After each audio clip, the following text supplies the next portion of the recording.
Assalamualaikum warahmatullahi wabarakatuh. Waalaikumsalam warahmatullahi wabarakatuh. Alhamdulillah. Alhamdulillahladzi asra bi'abdihi lailah minal masjidil haram ilal masjidil aqsa alladzi barakna linuriyahu min ayatina. Wa sallallahu ala sayyidina Muhammad wa ala alihi wa ashabihi wa man tabi'ahum bi ihsan ila yaumiddin, amma ba'du. Para santri yang saya hormati, marilah kita bersyukur pada Allah Subhanahu wa taala. Pada pagi ini kita bersama-sama memperingati Isra dan Mi'raj. Yang seharusnya nanti malam kita melakukan Isra dan Mi'raj. Tapi kita mengawali pada pagi ini mengadakan peringatan Isra dan Mi'raj dalam lingkungan santri saja. Kedua kalinya rahmat dan salam semua dicurahkan pada Nabi Muhammad sallallahu alaihi wasallam. Para santri yang saya hormati, kalau kita bicara tentang Isra dan Mi'raj ini akan membicarakan tiga hal. Yang pertama yang akan kita bicarakan bagaimana proses Rasulullah berisra dari Masjidil Haram ke Masjidil Aqsa, kemudian dari Masjidil Aqsa ke Sidratul Muntaha. Mungkin enggak menurut akal. Tuh. Kemudian yang kedua itu bagaimana Rasulullah itu proses dalam perjalanannya itu terutama dari Masjidil Aqsa ke Sidratul Muntaha. Kemudian yang ketiga itu tentang perintah sholat 5 waktu itu. Nah, cuman pertemuan kali ini saya tidak membicarakan ini, cuman lebih banyak membicarakan tentang Rasulullah itu Isra dari Masjidil Aqsa, dari Masjidil Haram ke Masjidil Aqsa. Yakni lebih banyak temanya tentang memakmurkan masjid. Karena kalau bicara tentang perjalanan Rasulullah dari Masjidil Haram naik buraq ke Masjidil Aqsa, di Masjidil Aqsa ke Sidratul Muntaha itu sudah banyak dibahas. Kemudian bagaimana Rasulullah itu perjalanannya yang begitu cepat, tidak sampai satu malam, ternyata dari Masjidil Haram, Masjidil Aqsa ke Sidratul Muntaha turun lagi ke Masjidil Haram itu tidak sampai satu malam. Ditambah lagi penjelasannya yang kita ketahui bahwa Rasulullah itu menerima sholat 5 waktu. Maka momen ini saya akan membicarakan fokus tentang memakmurkan masjid. Kenapa jadi penting? Coba. Santri sebagian besar itu hafal firman Allah ayat 1 surat Al-Isra. Apa?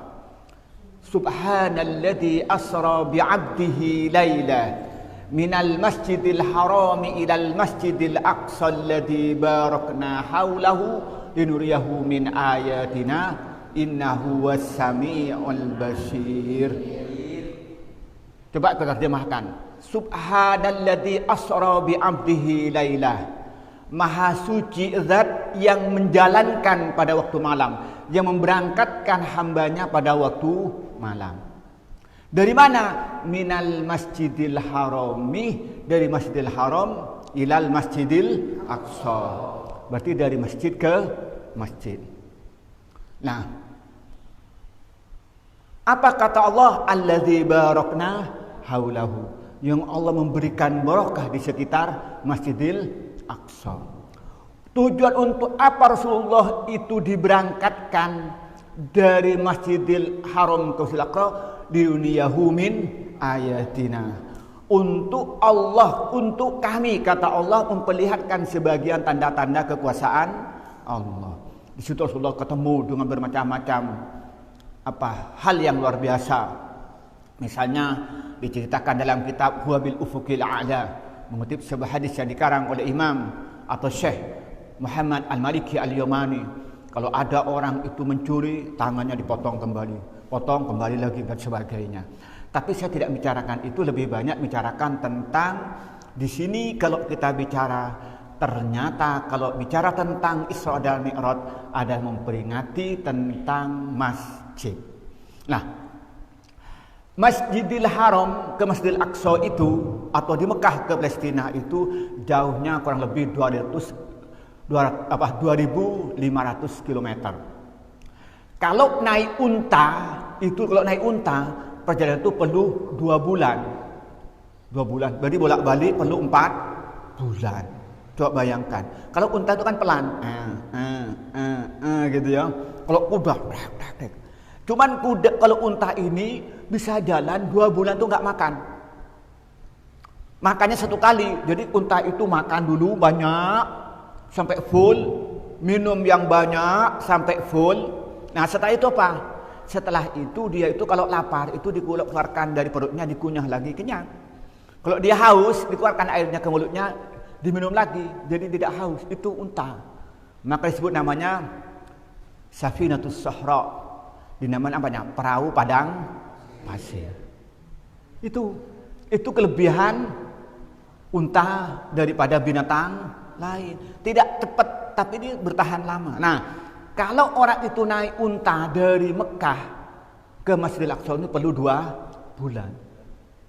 Bolak-balik baru 4 bulan. Ternyata Rasulullah itu Isra itu artinya Isra itu apa? Dari Masjidil Aqsa, dari Masjidil Haram ke Masjidil Aqsa itu namanya Isra. Dari Masjidil Aqsa ke langit atau ke Sidratul Muntaha itu namanya Mi'raj. Itu ternyata dari Masjidil Haram ke Sidratul Muntaha kembali lagi cuma 1 malam. Aneh enggak kira-kira?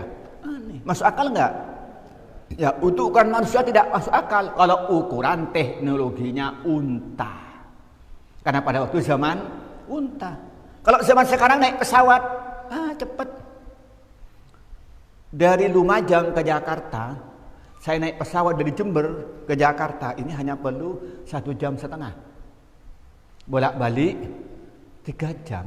Padahal kalau naik bis kecepatan tapi tidak lewat tol normal itu perlu waktu itu 20 jam. Bolak-balik perlu 4 jam. Berarti hampir 2 hari. Bolak-balik saya 3 jam. Lagi pagi-pagi sampai mau masuk sekolah. Pagi-pagi selesai duha, saya naik pesawat pergi ke Jakarta. Berangkat jam 7, jam 8:30 sudah nyampe di Jakarta. Di Jakarta makan-makan dulu 1 jam. Tadi berangkat jam 7, 8:30 sudah nyampe ya. Nanti 9:30 berangkat, jam 11 nyampe di sini. Sampai mau sholat duhur, 11:30 berjamaah dengan saya. Dibilang, santri, saya baru datang dari Jakarta. Wah, mana mungkin tadi duha dengan saya. Masa duhur mau berjamaah dengan saya. Teknologi siapa? Teknologi sampai sepeda hotel. Kapan nyampainya ke Jakarta? Iya. Tapi teknologi saya apa? Teknologi pesawat. Hanya dari Jember itu hitungannya ke Jakarta hanya 1,5 jam. Nah, coba kalau supersonik, ada pesawat itu milik Inggris, supersonik namanya, keliling dunia hanya 3 jam. Kecepatan, gitu bayangkan. Kalau sampean mikirnya apa?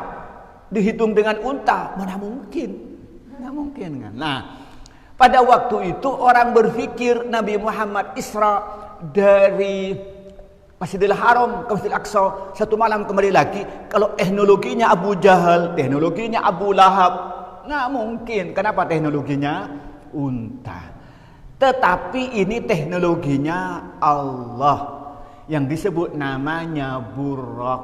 Buraq itu kendaraan, diceritakan dalam hadis itu diceritakan bahwa lebih kecil sedikit daripada kuda, lebih besar daripada keledai, kemudian kecepatannya tuh sekali melangkah sesuai dengan pandangan matanya. Jadi kalau dia matanya melihat bulan, 1 kali langsung bulan. Kalau pandangan matanya melihat bintang, sekali langkah sampai bintang. Masuk akal nggak? Coba dilihat oleh buraq. Langsung nyampe. Kenapa? Sesuai dengan pandangan mata. Coba lihat. Bintang dengan Masjidil Aqsa lebih jauh mana dari Masjidil Haram? Jauh bintang kan? Makanya kalau pakai buraq, bintang ngelihat sekali, buraq langsung nyampe. Iya Pak ya. Itu maka teknologi buraq itu nyampe. Karena teknologinya bukan teknologi unta, tapi teknologi Allah berupa buraq. Itu yang pertama. Kemudian yang kedua, Nabi Muhammad itu kan ditemani oleh malaikat siapa? Malaikat Jibril dan siapa? Mikail. Malaikat pembawa wahyu dan malaikat pemberi rizki. Nah, malaikat dari apa? Dari cahaya. Dari cahaya. Menurut fisika, kecepatan cahaya ini per detik berapa? 300.000 km per detik. Jadi sampai kalau pakai lampu set gitu, sekali petik sekalian itu kecepatan sinar itu per detik berapa? 300.000 km. 300.000 kilometer. Padahal antara Mekah dengan Masjidil Aqsa itu hanya berapa? Hanya 2.500. Berapa berarti? Sedikit kan? Sekali satu detiknya 300.000 kilometer menurut fisika kecepatan cahaya. Jadi kalau Nabi Muhammad bersama dengan malaikat Jibril dan Mikail perlu satu detik enggak? Enggak perlu satu detik 300.000 kilometer. Ini cuma 2.500 kilometer. Maka kalau pakai teknologinya Allah masuk akal. Paham ya? Jadi ini mukjizat, tetapi yang paling penting sudah Allah menyatakan subhanalladzi asra bi 'abdihi laila. Di sini apa? Asra. Berarti apa? Diberangkatkan. Siapa yang berangkatkan? Allah. Bukan Nabi Muhammad berjalan sendiri, bukan diberangkatkan oleh manusia, tapi yang berangkatkan siapa? Allah yang mempunyai sifat yang maha sempurna dan zat yang maha kuasa. Kalau Allah berkehendak kun fayakun, selesai masalahnya. Maka karena itulah yang nomor satu kita harus iman ke bawah Nabi Muhammad betul-betul Isra dan Mi'raj. Yang kedua, kalau menggunakan pendekatan akal, masuk akal enggak? Masuk akal. Karena Rasulullah kendaraannya buruk, di mana kecepatan buruk ini sekali melangkah sesuai dengan jauh mana pandangan matanya. Yang kedua, Rasulullah ditemani oleh malaikat Jibril dan Mikail. Jibril dan Mikail itu terdiri dari cahaya. Padahal menurut fisika saja kecepatan cahaya per detik 300.000 kilometer. Jelas saya ini dulu. Saya tidak ingin bahas terlalu banyak. Tetapi yang penting ayat surat Al-Isra ayat 1 apa katanya? Subhanalladzi asra bi 'abdihi laila minal masjidil harami ilal masjidil aqsa. Kalau kita itu berpikir peringatan Isra Mi'raj itu sebenarnya memperingati Masjidil Haram dan memperingati Masjidil Aqsa. Atau lebih luasnya adalah memperingati masjid. Memperingati masjid. Nah, bagaimana memperingati masjid? Berarti memakmurkan masjid. Di surat At-Taubah ayat 18 Allah berfirman apa? Innama ya'muru masajidallahi man amana billahi wal yawmil akhir wa aqamas salata wa ataz zakata wa lam yahsha illallah fa'asa ulaika ay yakunu minal muhtadin. Hafal kan? Hafal. Ini yang telah hafid masuk. Innama ya'muru masajidallahi man amana billahi wal yaumil akhir. Sungguhnya orang yang meramaikan masjid adalah orang-orang yang beriman kepada Allah dan beriman pada hari akhir. Wa aqamas salata wa ataz zakah. Mereka itu menunaikan, mendirikan salat dan menunaikan zakat. Walam yahsa illallah, dan tidak ada yang ditakuti kecuali Allah. Fa'asa ulaika ay yakunu minal muhtadin. Mudah-mudahan mereka ini termasuk orang yang mendapat petunjuk. Ayat ini menyatakan siapa? Bahwa orang yang bisa memakmurkan masjid ini, yang pertama apa yang harus dimiliki? Iman kepada Allah, iman pada hari akhir. Iman bahwa Allah mempunyai 99 sifat yang disebut namanya Asmaul Husna. Kemudian dalam konteks bertauhid itu kemudian oleh Imam Asy'ari dirangkum menjadi berapa? 41 sifat. Wujud, qidam, baqa yang sampai hafalkan itu. Nah, kalau kita itu sudah yakin di atas Allah, katanya Allah itu Al-Alim, Allah Maha tahu. Yang dilakukan oleh sampai di sini Allah tahu. Ternyata santri menal Quran pada hari Sabtu lagi lockdown. Tidak boleh main-main. Ternyata diisi apa? Diisi dengan sholat jamaah, diisi dengan zikir, diisi dengan ngaji kitab sifatullah, diisi dengan baca waqiah, diisi dengan sholat duha, kemudian dilanjutkan dengan peringatan Isra dan Mi'raj. Allah Maha tahu apa yang kita lakukan. Ketika kita yakin bahwa Allah Maha tahu, apa kira-kira? Maka kita akan melakukan yang baik. Ketika kita sholat, yakin nggak sampai ketika sholat duha tadi Allah itu mengetahui? Yakin. Nah, kalau sudah yakin apa? Maka ubud rabbaka ka'annaka tarahu fa illam tarahu fa innahu yaraka. Beribadahlah kepada Tuhannya. Menyembahlah kepada Tuhannya, kepada Allah. Seakan-akan melihat Allah. Jika kita tidak mampu apa? Paling tidak kita sadar bahwa kita diketahui oleh Allah. Kita yakin bahwa fama ya'mal mithqala dzarratin khairan yarah wa ma ya'mal mithqala dzarratin syarran yarah. Sekecil apapun yang kita lakukan, pasti kita akan melihat nanti balasannya di akhirat. Kita harus yakin. Sekecil apapun kebaikan yang kita lakukan, pasti Allah mengetahui. Sebaliknya, sekecil apapun kejelekan yang kita lakukan, Allah pasti mengetahuinya. Paham? Nah, kalau kita yakin dengan itu apa yang terjadi? Mesti kita ini hati. Umpamanya Rian mau pacaran, mikir-mikir, ini kan dikatai Allah, nanti saya akan disiksa. Umpamanya Alam mau ngintip cewek, tahu nanti di akhirat ditusuk matanya kembali lagi. Takut nggak kepada Allah? Takut.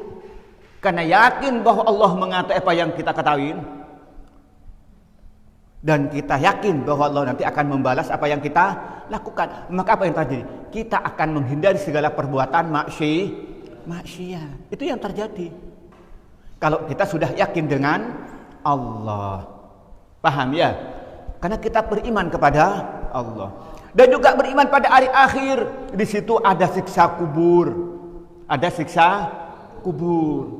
Wah, nanti ditanyakan oleh malaikat, "Marrabbuka?" Siapa Tuhanmu? Ditanyakan, "Man ikhwanuka?" Siapa saudaramu? "Ma dinuka?" Apa agamamu? "Ma imamuka?" Apa imammu? Atau "Man imamuka?" Apa imammu? Ditanyakan, "Marrabbuka?" Siapa Tuhanmu? Jawab, "Allahu Rabbi." "Man nabiyuka?" Siapa nabimu?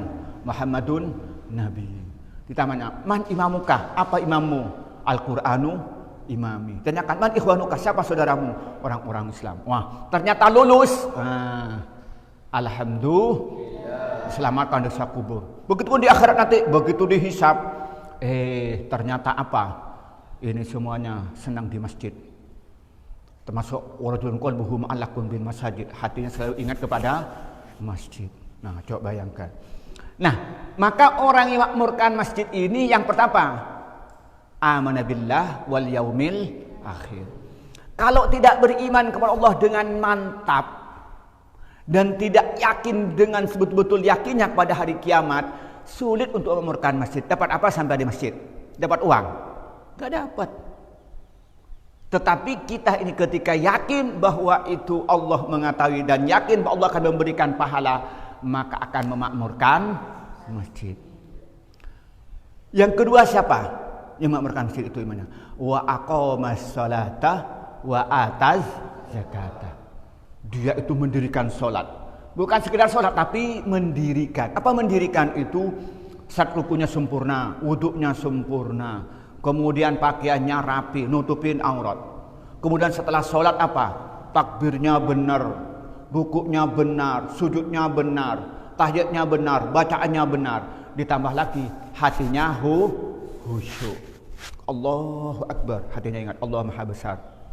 Dia menyatakan, Iyyaka na'budu wa iyyaka nasta'in. Segala puji iyyaka na'budu, hanya kepada Engkau kami menyembah dan kepada Engkau kami minta pertolongan. Yakin ketika menyatakan inna salati wa nusuki wa mahyaya wa mamati lillahi rabbil alamin. Dia hatinya berkata, inna sholati, sunat sholatku, wa nusuki dan ibadahku, wa mahyaya dan matiku, hidupku, wa mati dan hidupku lillahi rabbil alamin, semata-mata karena Allah. Bicara hatinya, itu namanya aqomas sholat. Sholat, pikirnya macam-macam. Oh, bagian makan kemarin. Ada nggak kayak itu? Dinlah sholat apa, sholat duha, Allahu Akbar, bagian melek tak melek ada nggak kayak itu? Ya nggak husuk itu. Apalagi sholat duhur. Bagian main. Nah, itu maka itu namanya tidak aqomas. Jadi dia itu satu rukunnya sempurna, hatinya husuk. Ditambah lagi dengan apa? Ikhlas karena Allah. Semata-mata mengharapkan ridho dari Allah. Jadi sholatnya sempurna, syarat rukun sempurna, hatinya ikhlas, kemudian ditambah dengan apa? Ditambah dengan apa? Dia itu apa yang dilakukan semata-mata karena Allah. Itu namanya aqomas. Kemudian apa? Wa ataz zakah. Apa? Menunaikan zakat. Kalau dia punya harta sampai 1 nisab, dia bayar zakatnya. Dia punya emas yang bukan untuk dipakai atau dia lebih. Pokoknya dia punya emas yang beratnya nyampe 93 gram, maka harus dizakatin itu 2,5%. Kalau punya emas lantakan atau punya emas 2, punya emas kalung, punya 2, maka yang satunya itu harus dizakatin. Punya gelang 2, maka satunya harus dizakati. Punya anting, punya 2, satunya harus dizakati kalau timbangannya nyampe 93 gram atau lebih. Berapa zakatnya? 2,5%. Atau dia pengusaha, dia pedagang, punya toko, punya supermarket, punya apa, kolam renang. Wah, ternyata setelah hitung sama dengan harganya emas 93 gram, maka harus dikeluarkan zakat berapa? 2,5%. Namanya apa? Zakatut tijarah. Dia mempunyai kambing sampai 41, harus keluarkan zakat 1. Punya sapi sampai 30, maka keluarkan zakat 1 kambing. Kalau ternyata dia punya padi, gabahnya nyampe 8 kintal setengah, maka keluarkan zakat. Berapa zakatnya itu? 5%. Karena sekarang orang nanam padi pakai biaya. Kalau nggak pakai biaya 10%. Nah, sampai punya rambutan, punya mangga, punya apa lagi sekarang? Durian. Menurut mazhab Hambali, maka wajib dizakati. Zakatnya berapa? 5%. Nah, siapa di rumahnya yang punya rambutan? Bawa ke pondok itu zakatnya. Siapa yang punya durian lagi? Malik punya durian? Oh, enggak punya. Nah, zakatnya bawa ke pondok. Nah, ini kan banyak padi nih, hamparan padi. Nah, wajib zakatnya itu. Kalau nyampe hitungannya 8 kintal setengah, maka wajib bayar zakat. Itu namanya wa ataz zakat. Itu yang sifatnya. Kemudian yang ketiga, walam yahsyah illallah. Dia tidak takut kecuali kepada Allah. Apa maksudnya takut kepada Allah? Itu artinya dia itu mentaati ketentuan-ketentuan Allah, baik dalam Al-Quran maupun dalam hadis Nabi. Dia melaksanakan tentang akidah sesuai dengan Al-Quran, melaksanakan fikih sesuai dengan Al-Quran, tasawuf atau akhlak sesuai dengan Al-Quran, dan juga dengan hadis Nabi. Itu namanya walam yahsa'il lallah. Hatinya mantap. Yang menghidup dan mematikan itu siapa? Allah. Yang memberikan musibah dan menghilangkan musibah itu siapa? Allah. Seperti yang sampean pelajari kemarin, apa katanya? Allahumma la ya'ti bil hasanati illa anta wa la yadhabu bisayati illa anta. Allahumma ya Allah, la ya'ti bil hasanati illa anta. Tidak ada yang mendatangkan kebaikan kecuali Engkau ya Allah. Wala yadhabu bisayyiati illa anta. Dan tidak ada yang bisa menghilangkan kejelekan, kesulitan, kesengsaraan kecuali Engkau ya Allah. Kita yakin itu. Tidak takut kepada Allah. Tidak takut kecuali kepada Allah. Betul-betul mantap. Takut kepada Allah apalagi? Takut terhadap murka Allah. Kalau takut dengan murka Allah apa berarti? Dia menjauhi segala larangan Allah. Dia tidak berbuat maksiat. Kenapa? Karena takut kepada Allah. Kemudian apa takut kepada Allah itu? Dia itu dengan artian dia itu takut terhadap azab Allah, takut terhadap siksa kubur, takut terhadap siksa neraka. Dan waktu yang sama apa? Mengharapkan ridho Allah, mengharap surganya Allah. Seperti doa sampai apa yang dibaca? Allahumma inni as'aluka ridhoka wal jannah wa a'udzubika min sakhatika wan nari. Ya Allah, aku minta kepadamu untuk mendapatkan ridhamu dan surgamu, dan aku minta perlindungan darimu dan dijauhkan dari murkamu dan azabmu. Ya, ini dari azab neraka. Itu namanya walam yahsail Allah. Nah, orang yang beriman kepada Allah dan hari akhir otomatis dengan rukun iman yang 6. Ketika beriman Allah, beriman pada hari akhir, otomatis apa? Beriman kepada kitab-kitab Allah. Karena tidak bisa iman kepada Allah kecuali mentaati kitab Allah. Dengan iman kepada Allah berarti apa? Taat kepada utusan Allah. Kenapa? Karena kita tidak bisa mentaati Allah tanpa mentaati utusan Allah. Kita dengan beriman kepada hari akhir dan Allah berarti iman kepada para malaikat. Beriman kepada Allah dan hari akhir berarti beriman dengan apa? Qada dan qadar. Itu yang dimaksud iman kepada Allah dan beriman pada hari akhir. Nah, ini orang yang mampu memakmurkan. Maka santri-santri ini kalau melakukan ini mesti akan memakmurkan masjid. Nah, Allah berjanji melalui Rasulnya, orang yang memakmurkan masjid itu ada dua. Ada memakmurkan secara fisik, ada yang artinya itu yang non fisik. Bangunan ini, bangun masjid ini yang bagus ini, Masjid Al-Basuki Rahmat, waduh, ini megah sekali ini. Ini membangunnya menghabiskan 1,4 M. Atau kalau bahasa kita menghabiskan 1.400 juta. Sedikit atau banyak? Sedikit. Kalau dibandingkan yang 10 miliar. Ini 1,4 M bukan, ya 1,4 M. Berarti berapa? 1.400 juta. Kalau dibandingkan bangunan yang 10 M, ya murah. Kalau dibandingkan dengan mushola yang 100 juta, ya mahal. Nah, tapi yang jelas ini bagus. Keramik ini pakai granit, kaca. Waduh, Masya Allah. Nah, itu namanya masuk membangun secara fisik. Tiangnya bagus, ini ukurannya bagus. Dia termasuk bangun secara fisik. Nah, orang yang bangun masjid diniatin karena Allah, diniatin mengharapkan ridho Allah, maka nanti Allah akan membangunkan rumah, menyiapkan rumah di surga bagusnya seperti masjid yang dia bangun. Nah, orang bangun kayak ini akan dipersilakan bangun. Artinya apa? Orang yang bangun masjid ikhlas karena Allah, Allah akan memasukkan dia ke dalam surga. Bukan hanya sekedar masuk, fasilitasnya sudah disiapkan, tempat tinggalnya bagus. Kenapa? Karena dia membangun masjid. Itu janji Allah. Dalam hadis riwayat Imam Muslim, datangnya Sayyidina Utsman, Rasulullah menyatakan, "Man bana masjidan lillah, banallahu lahu baitan mislahu atau banallahu lahu mislahu fil jannah." Itu riwayat. Barang siapa yang membangun masjid karena Allah, maka Allah akan membangun yang sama, banallahu lahu baitan mislahu fil jannah.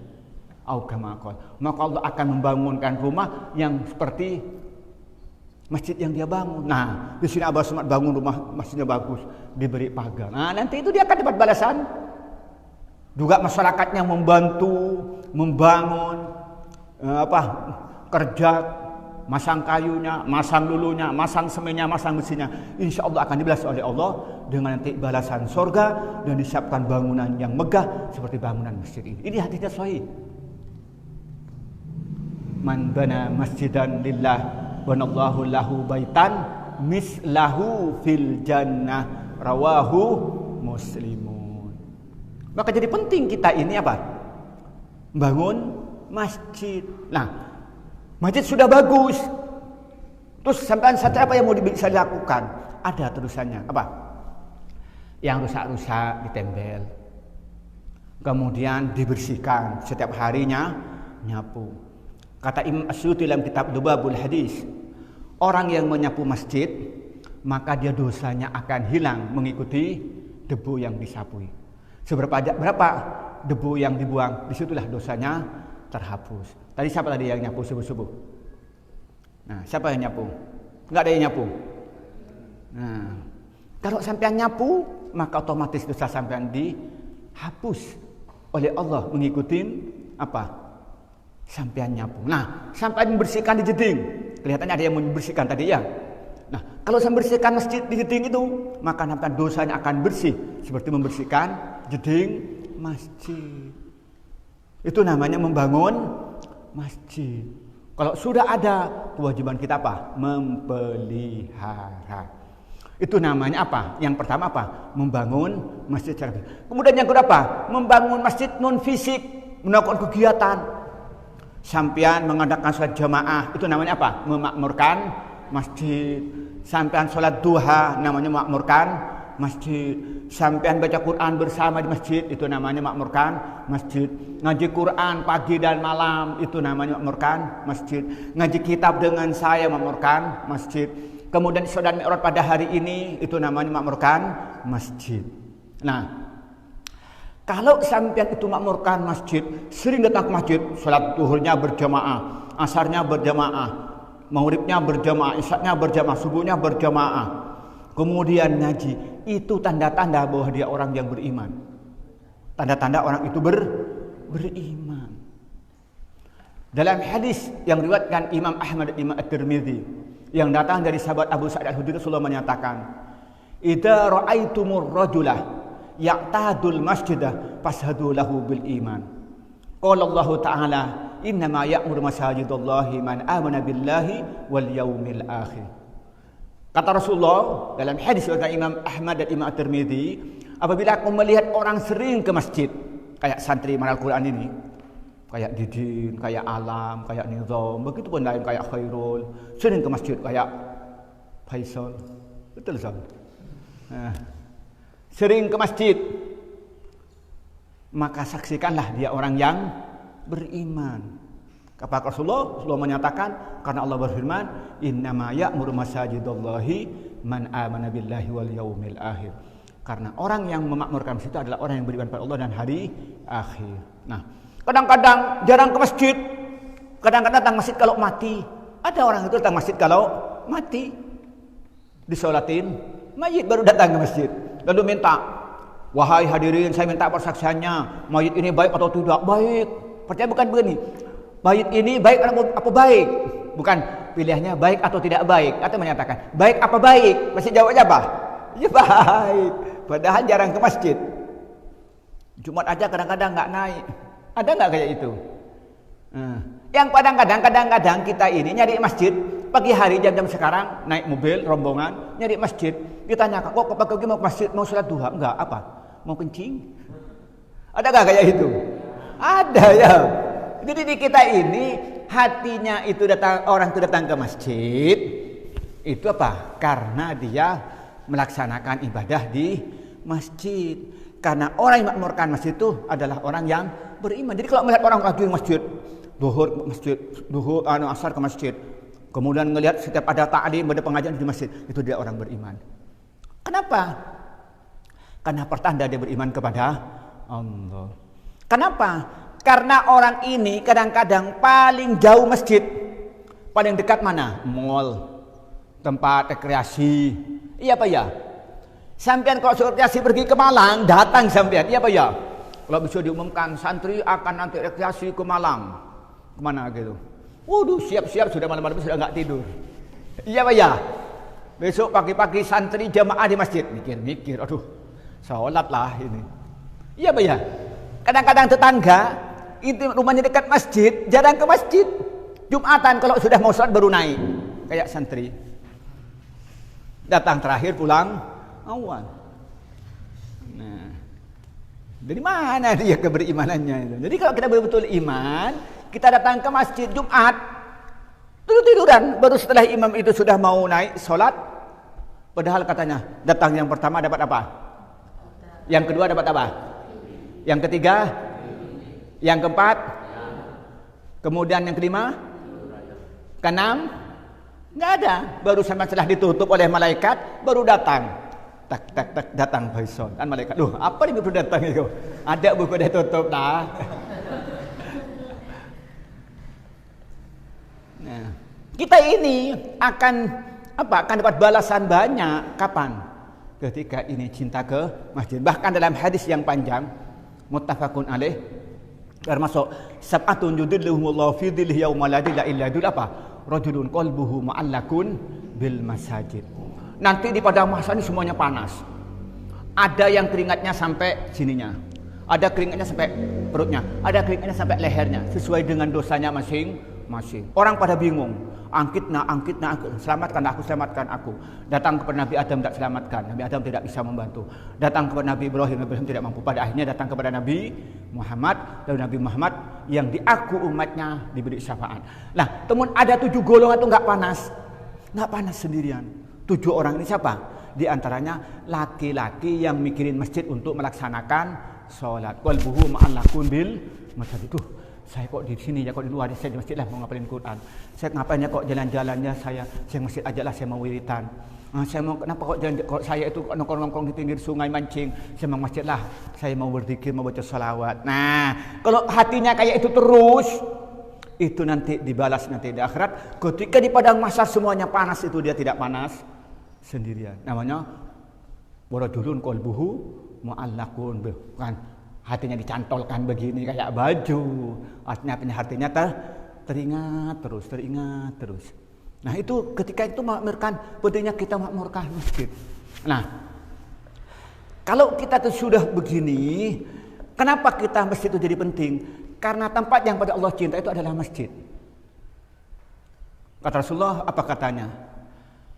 Dalam hadis riwayat Imam Muslim, Rasulullah menyatakan begini, hadis dari Abu Hurairah benar. Ahabbul biladi ilallahi masajiduha wa abghaduha aswaquha. Tempat yang paling Allah cintai apa? Masjid. Yang paling Allah bentui apa, yang Allah tidak sukai apa? Pasar. Karena masjid ini tempat apa? Untuk beribadah. Mana ada orang masjid itu mau bertengkar? Kecuali dia sudah enggak keterlaluan lah. Namanya masjid ya salat, ya ngaji. Ya, yang normal enggak adalah penipuan di masjid. Ya, kalau nipu di masjid keterlaluan lah gitu ya. Tapi kalau pasar kan banyak. Maka karena itu dalam hadis yang sahih ini bahwa tapi sampean ternyata lebih suka kemana? Ke pasar. Iya Pak ya. Suruh ke masjid, dia ayo sholat baru sampean. Nah, itu. Ayo naik sholat baru sampean bangun. Iya Pak ya. Nah, maka karena itu kita punya kewajiban bagaimana kita memakmurkan masjid. Jadi kesimpulannya begini.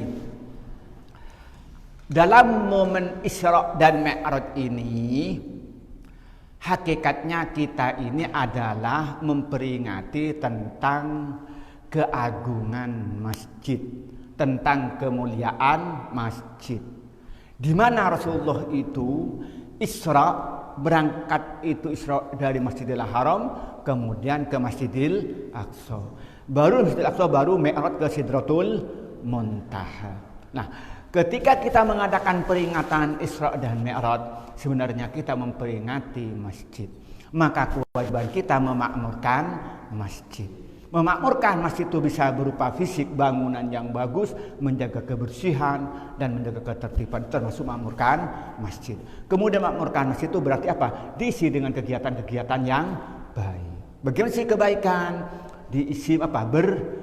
Sholat berjamaah, zikir bersama, diisi baca Quran bersama, diisi ngaji kitab, diisi untuk tempat belajar, diisi untuk tempat diskusi, kemudian diisi dengan apa? Sholat tahajud, sholat duha dan lain sebagainya. Inilah yang bisa kita sampaikan pada pertemuan kali ini, peringatan Isra dan Mi'raj. Semoga Allah memberikan berkah kepada kita, memberikan rahmat kepada kita, memberikan pengampunan kepada kita, sehingga dengan momen Isra dan Mi'raj ini kita bisa memakmurkan masjid, dengan artian kita bisa membangun masjid yang bagus, yang bersih, menyenangkan, dan kita bisa mengisi kegiatan-kegiatan yang baik yang membuat kita dekat dengan Allah, sehingga kita dihitung menjadi orang-orang yang beriman. Dari saya lebihnya mohon maaf. Wallahul muwaffiq ila aqwamit thoriq. Wassalamualaikum warahmatullahi wabarakatuh.